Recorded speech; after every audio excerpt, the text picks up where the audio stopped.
welcome to Village in Motion this Thursday, November 14th. I'm Clint Lambert, and I have the pleasure today of having in the studio with me Cody Burns, who is our finance director. Excuse me for my swallowing there. But Cody is here this morning to talk about finance, since he's our finance director, and all the wonderful things that go on with finance. Are they wonderful, Cody? I think they're wonderful. You know, in regards to that, do you get complaints from residents or compliments from residents? Mostly complaints. Oh, okay. You know, we do get a few compliments here and there about how smoothly things go or how we handle situations. Mm-hmm. But our office is, you know, big on when there's a dispute on a bill or something in those regards. Mm-hmm. That's where residents come, and so we're handling a lot of resident issues in terms of bills and where their money's going and such. Every once in a while we get some nice words though. Okay, good. Yeah. In regards to resident bills and our monthly fees and those kinds of things, we have the new process now, right? Mm-hmm.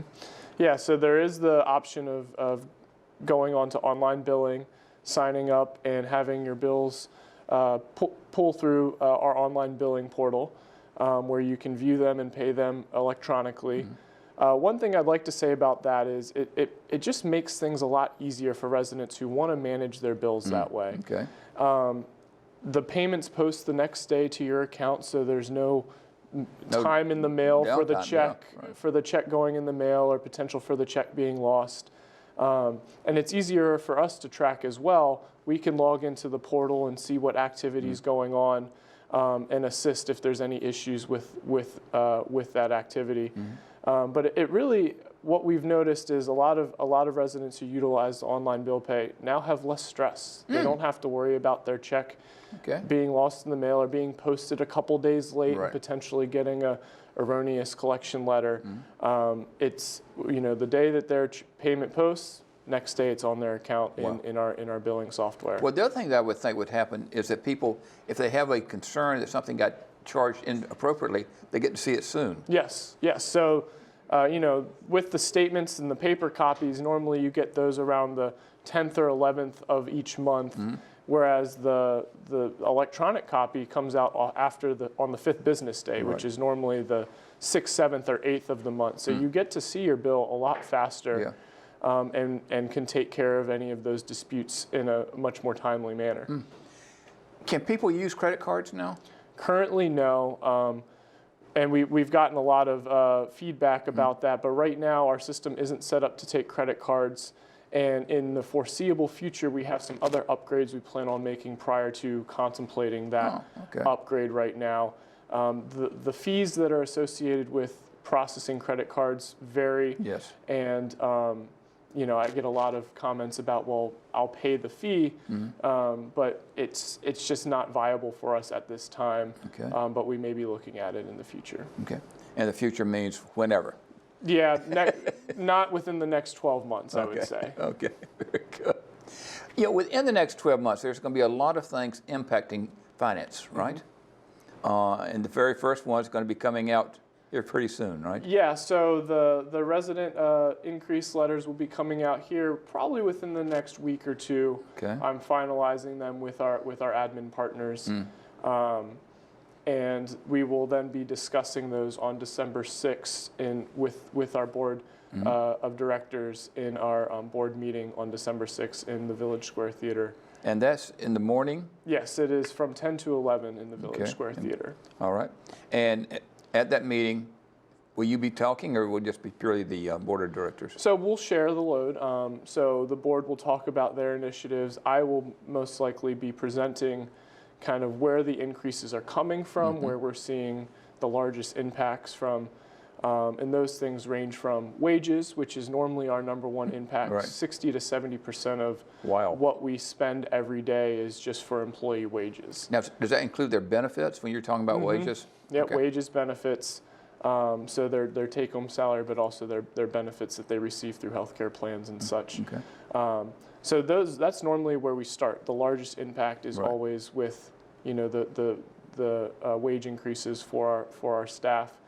We have to pay them a fair salary, or else they'll leave us. And so we always take that as our number one concern.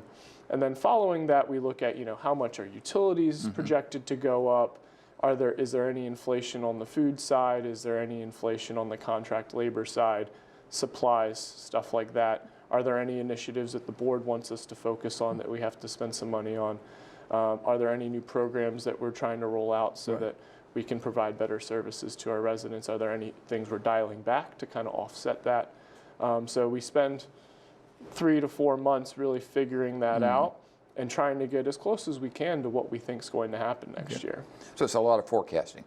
Yes, a lot of forecasting, a lot of partnerships with the department heads here and the department managers on what they see coming down, whether it's regulations or whether it's just vendor changes or they see their supply costs rising due to certain situations. And so it's very detailed and very iterative process. Okay. With that process, you said you have to look at what the increase is in the supplies that we're bringing in all the entire area.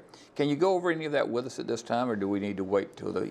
I would say we have to wait until the December 6th meeting. What I can say is there's always increases in some areas and decreases in other areas with regards to any of the supplies, the contract labor, the wages. And it's just a matter of figuring out where those are and trying to forecast those as best as we can. Okay. When we get the letters like a week before the town hall in regards to it. If a resident really is distressed about the increase, what can they do? Stop by the admin or finance office and we can take down their concerns. Okay.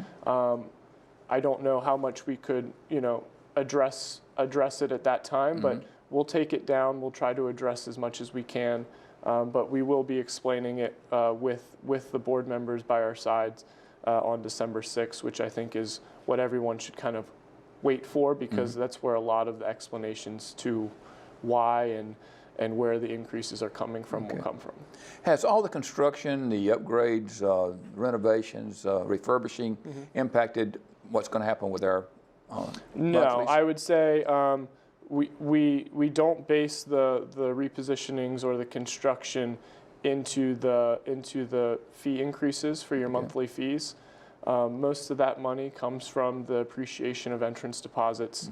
And we haven't seen many big operational changes. It's more just kind of delays in having venues open and such.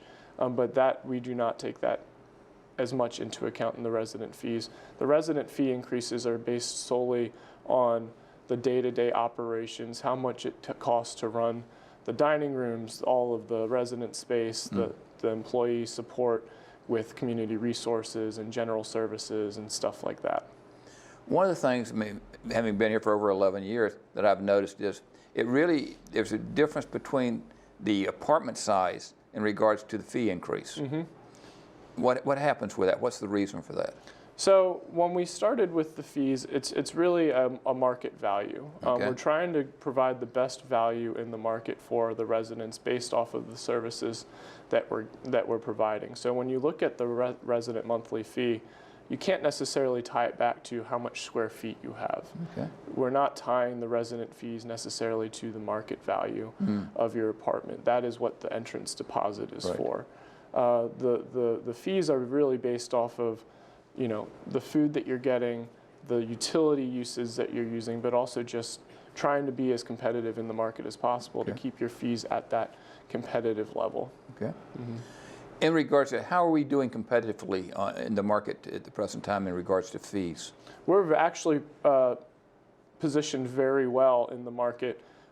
Because of our size and scale, we're able to provide a lot more services and programs to our residents that the smaller communities can't provide, but we're priced right around where those communities are at. Because of our size and scale, we're able to spread that overhead cost across more people, which is a way that we're able to keep the fees where they're at the current levels and where they're going to be next year as well, so that we can still pay for all of those programs, but not pass on an extraneous expense and an overwhelming expense to the resident. Does it also help that it appears that all the Erickson Properties are buying from the same vendors and those kinds of things? Yes, I mean our centralized and purchasing and our national contracts definitely play a part in that, especially in the, I would say in the dining arena. We're able to increase our buying power without increasing the cost to the community and the residents. So we're able to get better products, higher quality products at cheaper rates by combining the buying power of the entire enterprise. Okay. Does that apply also with the refurbishing that we're doing, the repositioning? In some cases, a lot of our general contractors and such are regional folks, so we are able to leverage more in a regional type arena. So Northern Virginia and Maryland use a lot of the same vendors, but the vendors we use here aren't used up in Massachusetts or anything like that because they're not positioned up there. So we are able to take advantage of that, just not at such a large scale as say our dining and food providers. Okay. With finance, you have a number of employees within your little cubby there. How many people do you have? So I have, myself included, we have 6. Wow. Yep.